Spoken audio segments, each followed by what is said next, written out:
Yo, what's up guys, James Carter TV here for yet another edition of my 32 teams in 32 days 2015 NFL season preview videos I've been making throughout the month of August. Today we are talking about the Arizona Cardinals, and today we are going to have yet another difficult discussion because I know that Arizona Cardinals fans are not going to like what I have to say here today. But I will bring many points as to why I have them getting the record that I have them getting. But keep in mind, I didn't expect them to do as well as they did last year either. So, I mean, I was wrong last year. Maybe I'll be wrong again. But I really don't like your team this year. But we'll talk about why. So, first, let's look at their strengths. Then we'll go into their weaknesses. And then we'll look at the strength and the toughness of their schedule, and then I'll give you my win-loss prediction from there. So, the biggest strength on this football team, I don't know. I mean, honestly, if I had to, you making me pick one, I'm going to say the secondary. Okay, you do have Patrick Peterson on one side, and you do have Tyrann Mathieu at the safety position, but besides that, there's not really great players in the secondary. Alfonso Dennard is a guy that really hasn't been a guy that you can say you're happy starting him as your corner. I mean, this is a number 3 corner to me. This is someone that you bring in rotationally to come in for nickel packages or dime packages defensively. You don't want Alfonso Dennard to be your number 2 corner, and yet that's what he is on this team. You have Gerard Powers there is at the cornerback position as well. He'll be mainly in the slot. He's a pretty good slot corner. Yeah, he can make a nice play, but he can be burned, and we've seen him be burned already this preseason. Your strong safety position, you drafted Deon Buchanan a couple years ago. He hasn't been that good. Tony Jefferson is also that position. He hasn't been very good either. So the best position to me, or positional group on this team, is your secondary, and there are still questions on this team in the secondary. The next strongest strength, I'd say your wide receivers. Okay, you do have Michael Floyd, who can be a good weapon to have. Larry Fitzgerald, though, has been on a steady decline for the past 3 years. I mean, this guy nowhere near the same wide receiver he used to be years ago. Unfortunately, it's very unfortunate, but it's the case. John Brown, touchdown, John Brown can make a big play every now and then. So, I mean, it's a pretty strong position there. But from there, I think that's it. I mean, I really don't see any other strengths from this football team. Now, there's a lot of positions that are kind of in the middle. Like the defensive line. The Calais Campbell continues to be one of the elite 3-4 defensive positions at his position. I mean, he's great. But then the defensive line isn't great. You have Corey Redding, you have Rucker, and you have Peters, and you have Ta'amu. I mean, these aren't guys that are going to blow your socks off. So you have a great player in Campbell, but everyone else is just kind of, okay. Your offensive line could be pretty good. You do have Jared Valdir on one side. You signed Mike Iupati, but Mike Iupati has an injury, and he's not going to be playing for the first, 6 weeks of the NFL season, so that's an issue there. Jonathan Cooper may finally play, but that's a question there. Bobby Massey, who actually, I think there's some injury concerns with him. DJ Humphries, who you drafted, and Bradley Sowell as well.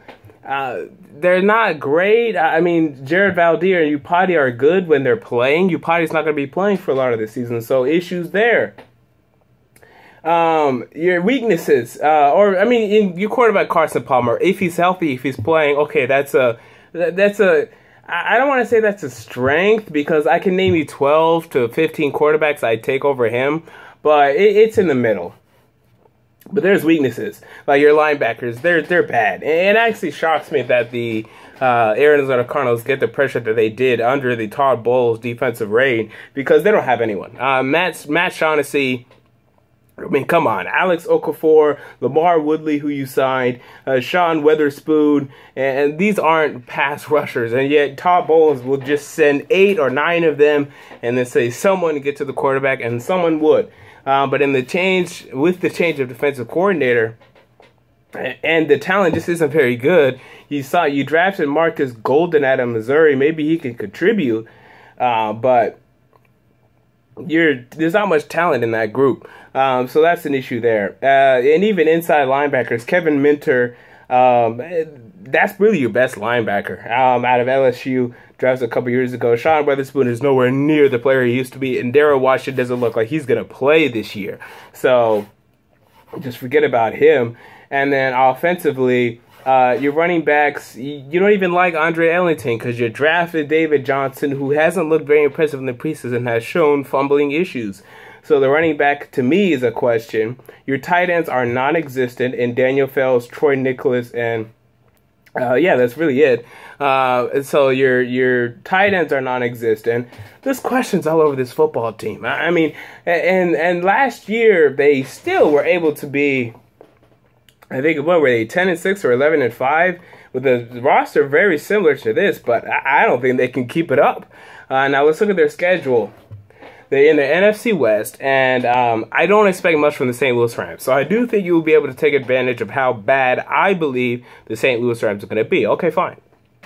Then you guys also find yourselves going against the NFC North, where to me, every team, if not all, or not most of the teams, if not all, are better than you. The only one that may not be better than you is the Chicago Bears, and you're going to Chicago week 2, so you're going to have a problem facing the NFC North. You also go up against the AFC North, where you're better than the Browns, but I think that's it. Maybe the Bengals, maybe, and then maybe you can beat them in Arizona. I wouldn't be surprised, but you're going to have troubles against the AFC North as well.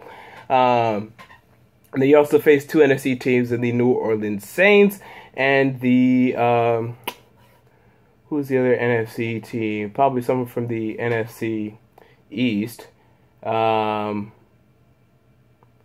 Who else do you guys face from the NFC East?